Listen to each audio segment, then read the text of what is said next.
Welcome to Charlie and Terry Talk About Things Trivial and Crucial. We try to always be jovial.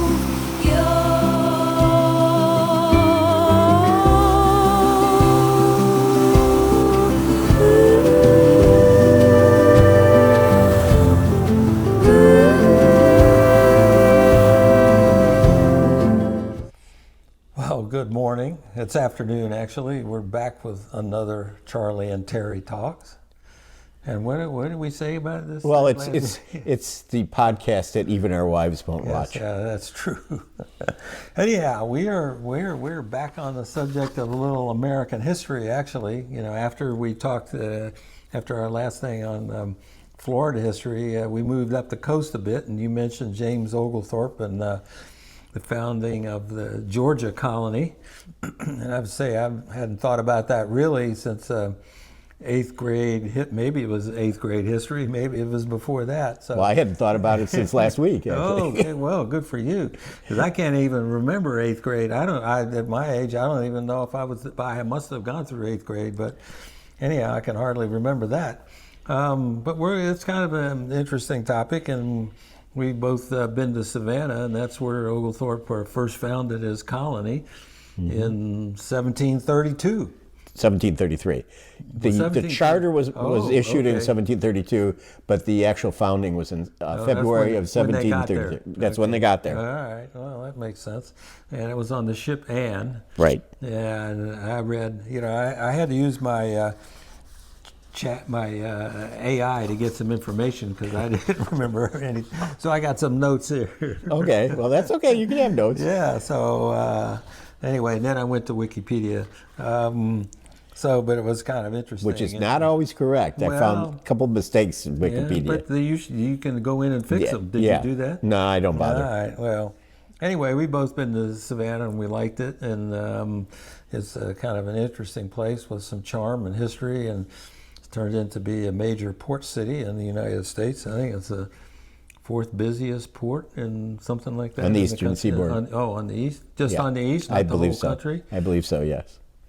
Oh, all right. Well, I guess that's big enough. Anyway, so we need to start with Oglethorpe. I guess he was kind of a visionary, and he was also a good military man. And we got to make the connection back to Florida. And yes. He was a participant, and I think a major, his efforts were a major, part of the War of Jenkins' Ear. And if you watched last episode where we talked about the history of Florida, you would have known that the War of Jenkins' Ear started in 1739. It took place during the 1740s, basically. And James Oglethorpe, who had founded the colony of Savannah, also participated in the War of Jenkins' Ear. He tried to capture St. Augustine. He was not successful, but he was successful in repelling a Spanish invasion of Georgia. Yeah, and actually that was, from my reading here, was the Battle of Bloody Marsh. And I think that's an example of propaganda. The Battle of Bloody Marsh lasted about an hour, and there were 50 British soldiers and maybe 100 Spanish soldiers involved. They had a few Spanish soldiers killed, maybe. But strategically, it apparently ended, it set the boundary between Florida and Georgia, and kind of ended some of the conflict. Savannah, Georgia, was founded as kind of a buffer state between the Carolinas and Spanish Florida, because they were worried about Spanish incursion into Georgia. So Oglethorpe had this idea. He was also a member of Parliament, and he got a charter from the British Crown. King George, I guess. King George II. There were a lot of Georges. Yeah. And he got a charter, and his idea was also, he kind of abhorred the imprisonment of debtors for lack of paying a debt. And he thought that was very counterproductive. So he and 41 other people, mostly debtors, sailed on the Anne and You know landed what in I Savannah. read, though? What? That most of the people that came over on the Anne were not debtors. We're not debtors. Yeah, I, That's right. some of them are. Well, were, yeah. maybe a few were, Yeah. but they carefully selected people apparently to, skilled people, craftsmen, and they had Yeah. families. Right? Yes. And that was 114 people. And he banned alcohol, Yeah. and he And also slavery. banned slavery But from the that didn't colony. That didn't last long. It lasted when he was in charge, but when it became a crown colony, it's in the 1750s. It ceased. They brought, and also because of the rice production, because one of the main crops that time, before cotton, was rice, and they used the slaves too. They couldn't compete with, I guess, South Carolina, Right. who had slaves, and so Right. there was a lot of pressure, and so Oglethorpe's original idea of I think small plots of land and sort of quite a level of equality sort of went out the wayside or down the river or whatever when the slavery came in, and they became more large plantations. I Right, guess. right. So. But his original idea, his plan for the city was excellent. It's one of the first planned out cities there were, and an excellent example of 18th century planned community. There were 24 squares, 22 still exist, and in these squares they had different functions. For example, one square, and I think it was Johnson Square, had the stoves because they wanted the stoves and ovens for cooking outside the homes. So because they were very afraid of fires, Savannah was victimized by several fires, and what happened was after the fires, there was standing around from putting out the fires, and that led to mosquitoes, and that led to the yellow fever. So Not good. I guess. Not good. Not good. Hey, let's. We got a little break here. Let's take a break. We do have a sponsor for this. Oh yes, yes, we should we mention our sponsor. We got to have a sponsor. This is really an exciting product. Henri Remoulade. All right, his pocket wok. Now this is stir fry. On the spot here, you can, I'm looking, I don't know if you can see this, right? It's a USB connected wok, and it has a huge 5-ounce capacity, and you can plug it in anywhere where you have a USB connection. And, most cars now have a USB connection. You can plug it in and put it on the front seat, right? Make your stir fry, right, while you're driving down the highway. And that's what he did. It's highly recommended. Walking down the highway. So, I think this is a stir-fry device for everyone, and everyone should own one of these. So yes. We'll leave it at that. Thank you, Henri, for sponsoring this broadcast. Well, this is another product from Faux Products International.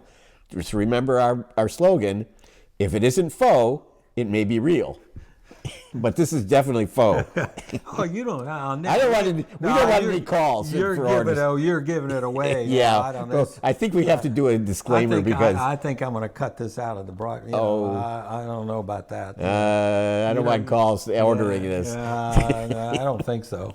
Anyway, that's that. So we have.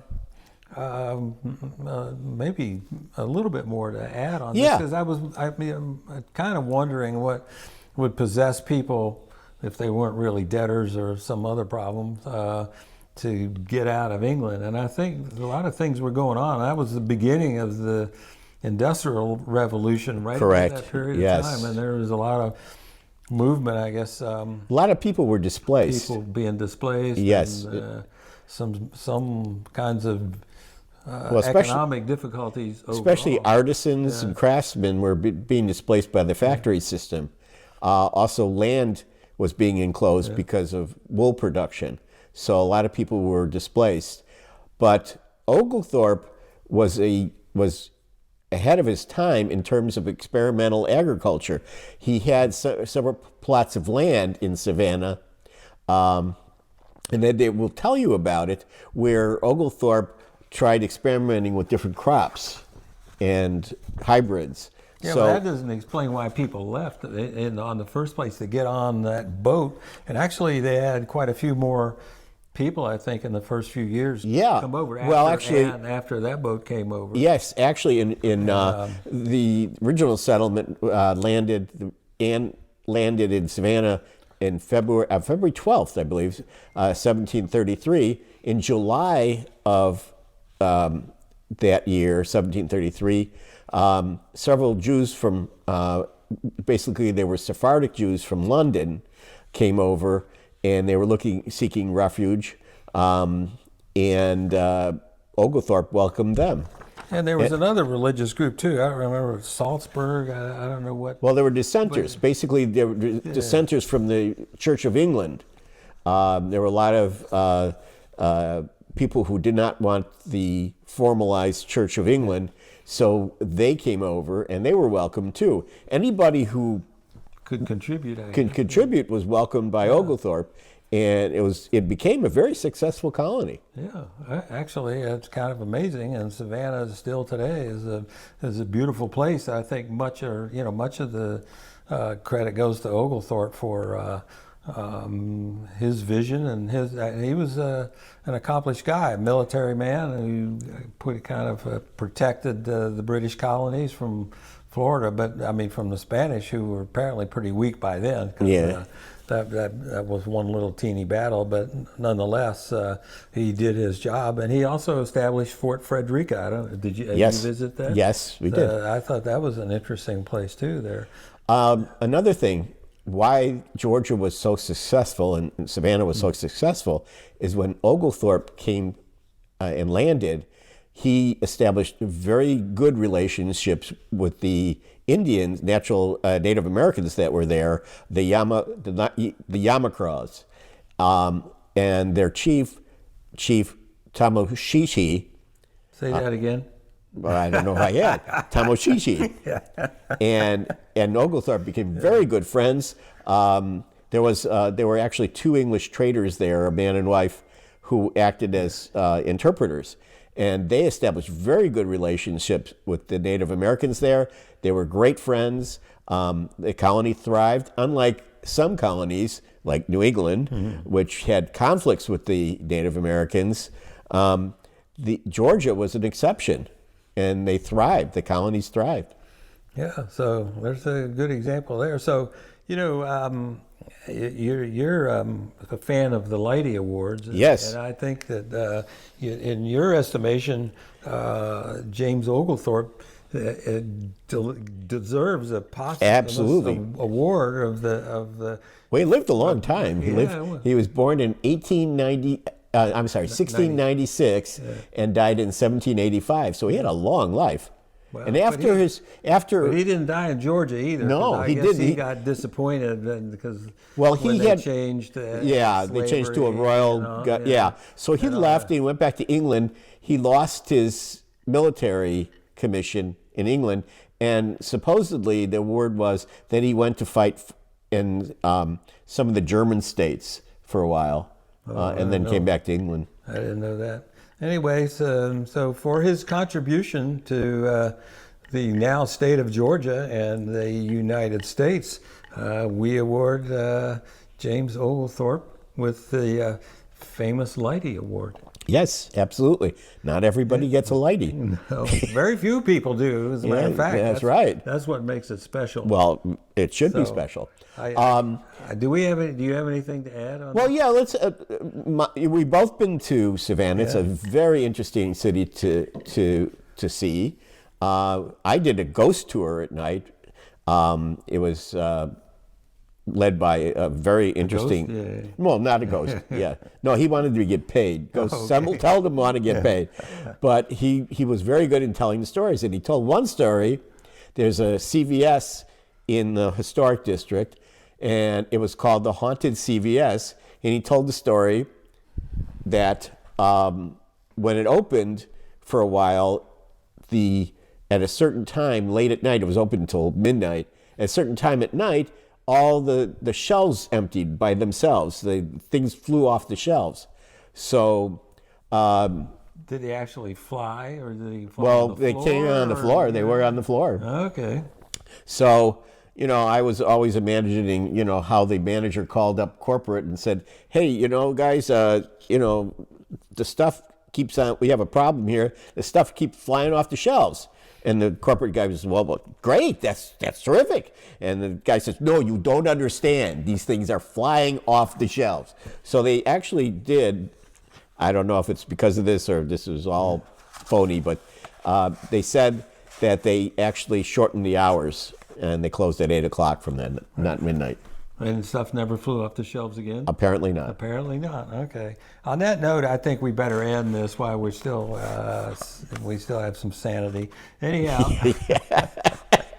thanks to everyone who put up with us, and we'll work on a topic for our next episode. And keep those comments coming. Yeah. We're posting this on Facebook and our website, and I think whether on YouTube. So keep those comments coming if you wish us to sing again, or if or not sing again. I don't think. Or if you have a suggestion for a subject. Yeah, we might tackle that. Yeah. All right. Well, so long, everyone, and we'll see you next time.